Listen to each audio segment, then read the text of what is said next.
अगर आप बिहार के किसी भी कोटि के शिक्षक हैं तो आपके लिए एक ज़रूरी खबर लेकर आए हैं। अगर आप पढ़ा रहे हैं या फिर आप घूम रहे हैं या आप कोई भी गतिविधि कर रहे हैं और सोशल मीडिया पर फोटो अपलोड कर रहे हैं तो आपके सोशल मीडिया को विभाग देख रहा है। जी नमस्कार, मैं हूं विपुल कुमार और आप देख रहे हैं सूर्य विहार डिजिटल न्यूज। अब हम बिहार के तमाम शिक्षकों से, तमाम दर्शकों से विनम्र अपील कर रहे हैं कि अगर हमारे चैनल को अब तक आपने सब्सक्राइब नहीं किया तो सब्सक्राइब कर लीजिए, बेल आइकन को दबा लीजिए। इसमें पैसा नहीं लगता है, लेकिन आपके एक छोटे से सहयोग से इस चैनल को बड़ा होने में मदद मिलता है। अब हम मुद्दे पर आते हैं। बिहार के जो शिक्षक हैं सरकारी स्कूल के, उनके सोशल मीडिया अकाउंट्स पर जो है अब शिक्षा विभाग की नज़र है कि कौन से शिक्षक कौन से गतिविधि में भाग ले रहे हैं। अगर बच्चों को पढ़ा रहे हैं तो बच्चों के पढ़ाने के क्या वो वीडियो डाल रहे हैं, या फिर सोशल मीडिया अकाउंट पर किस तरह का उनका प्रोफाइल है, किस काम में ज़्यादा वो गतिविधि में रहते हैं, वो सामाजिक कार्यों में ज़्यादा वो समय बिता रहे हैं या फिर शिक्षण कार्य में समय ज़्यादा बिता रहे हैं या फिर अपने परिवार के साथ अच्छे पल बिता रहे हैं।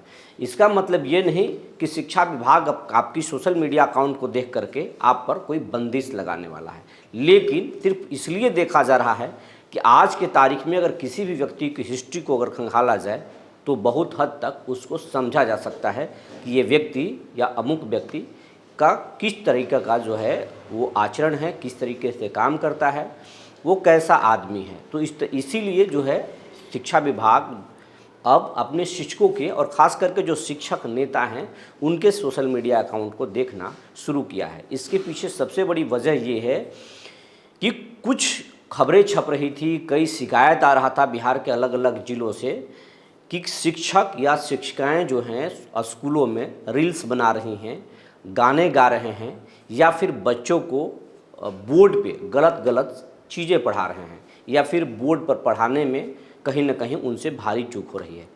और मीडिया के लोग स्कूल में जा रहे थे, उससे विभाग की बदनामी हो रही थी, या फिर जो रील्स अपलोड हो रहे थे सोशल मीडिया पर तो वो मीडिया में जो है मेन स्ट्रीम मीडिया में या डिजिटल मीडिया में आ रहा था और खबरें बन रही थी। इससे सरकार की छवि खराब हो रही थी और इसको सरकार ने, डॉक्टर एस सिद्धार्थ ने, जो एसीएस हैं आपके, एस सिद्धार्थ साहब ने इसको सीरियस लिया, गंभीरता से लिया और इसके बाद उन्होंने 2 कदम निकाला। पहला कदम उठाया कि शिक्षकों के ड्रेस कोड लागू कर दिया गया कि शिक्षक फॉर्मल ड्रेस में आएंगे, जीन्स में नहीं आएंगे, टी शर्ट में नहीं आएंगे और फॉर्मल ड्रेस में आएंगे। दूसरी बात, उसी में ये भी कहा गया कि कोई सोशल मीडिया पर रील्स नहीं बनाएगा, शिक्षक रील्स अब नहीं बनाएंगे, अगर बनाएंगे तो उन पर कार्रवाई होगी। एक कदम तो ये हुआ। दूसरा कदम उन्होंने ये उठाया कि स्कूलों में मीडिया के प्रवेश पर रोक लगा दिया। इससे जो है लोग इतर रखते हैं, राय अलग रखते हैं कि मीडिया के प्रवेश पर रोक नहीं लगनी चाहिए थी, लेकिन उन्हें रोक लगा दिया। उनका मानना था कि मीडिया जो है वो पॉजिटिव चीज़ों को नहीं दिखा सकती है, अगर निगेटिव चीज़ों को उठा लेगी तो उसको दिखाया जाएगा और इससे बिहार के जो है शिक्षा विभाग की छवि जो है नकारात्मक बनेगी पूरी दुनिया में। इसीलिए मीडिया के प्रवेश पर रोक लगा दिया गया। लेकिन अब आप लोग सोच रहे होंगे कि काम खत्म हो गया, शिक्षा विभाग अब अपने 2 पत्र निकाल कर अपना काम खत्म कर लिया है और अब सिर्फ पढ़ाई पर फोकस होगा। तो नहीं, ये आपको जानकारी हम बता देने जा रहे हैं कि तमाम शिक्षकों के सोशल मीडिया अकाउंट को, खास करके जो शिक्षक नेता हैं उनके सोशल मीडिया अकाउंट्स को, या फिर जो प्रभारी हैं स्कूल के या जो सोशल मीडिया पर ज़्यादा एक्टिव रहते हैं वैसे शिक्षकों के अकाउंट को देखा जा रहा है, उस पर पैनी नज़र रखी जा रही है कि वो क्या कर रहे हैं, किस तरीके के काम कर रहे हैं। उनके सोशल मीडिया प्रोफाइल से शिक्षा विभाग का सम्मान समाज में बढ़ रहा है या फिर उनके पोस्ट से शिक्षा विभाग हंसी का पात्र बन रहा है।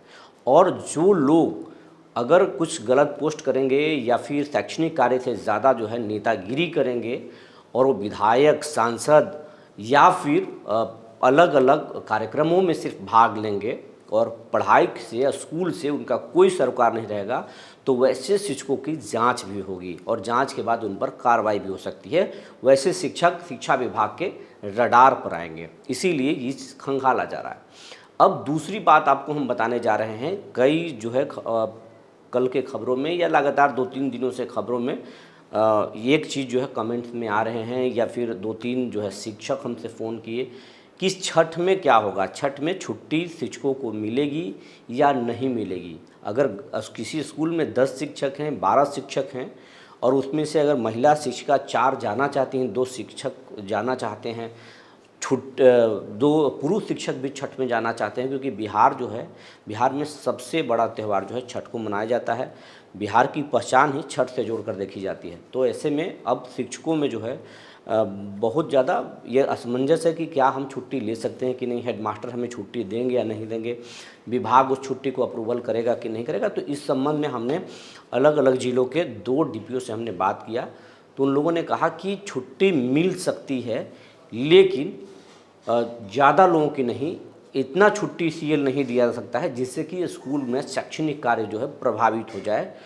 और इसके लिए आपस में समन्वय शिक्षकों को बनाना होगा कि हम जाएंगे और ये रहेंगे, तो आपसी समन्वय बनाना होगा। दूसरी बात, अपने जो प्रखंड शिक्षा पदाधिकारी हैं उनसे बात कर लेना होगा, अनुमति लेना ज़रूरी है। ज़रूरी संवैधानिक तौर पर, मैंने विभागीय तौर पर नहीं, लेकिन उनसे, उनके बॉस हैं, रिपोर्टिंग बॉस हैं, तो उनसे जानकारी लेना चाहिए। हेडमास्टर के स्वविवेक पर भी निर्भर करता है कि वो उनको छुट्टी देते हैं या नहीं देते हैं।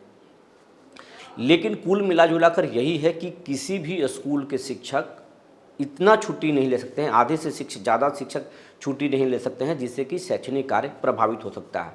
ये छुट्टी जो है आपको हेडमास्टर ही देंगे।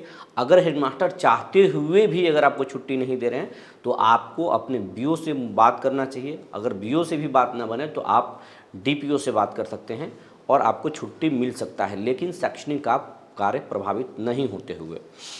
अब तीसरी बात आपको हम बताने जा रहे हैं कि अर्धवार्षिक परीक्षा जो हुई है उसको लेकर के भी एक बड़ी तैयारी है, और अर्धवार्षिक परीक्षा में जो बच्चों की जो कॉपियां जांच हुई है उस पर भी कुछ नया चल रहा है, उस पर भी कुछ नए निर्देश आ सकते हैं, और आने के बाद आपको पता चलेगा कि क्या है। शिक्षा विभाग में आजकल जो है वो प्रयोग का दौर चल रहा है, और इस प्रयोग से शिक्षा विभाग में कई फ़ायदे भी हो रहे हैं, लेकिन कई नुकसान भी हो रहे हैं। सरकार को इस पर विचार करना चाहिए, सोचना चाहिए। दूसरी बात, तो शिक्षा विभाग में जो है प्रयोग का दौर चल रहा है, ऐसे में आप पढ़ाई पर मन लगाइए और विभाग की गाइडलाइन को मानिए। जो गलत है उससे संबंधित आप शिक्षा विभाग को लिखकर सुझाव भी दे सकते हैं। जो जानकारी निकल कर आई थी हमने आपको बता दिया। तब तक के लिए धन्यवाद।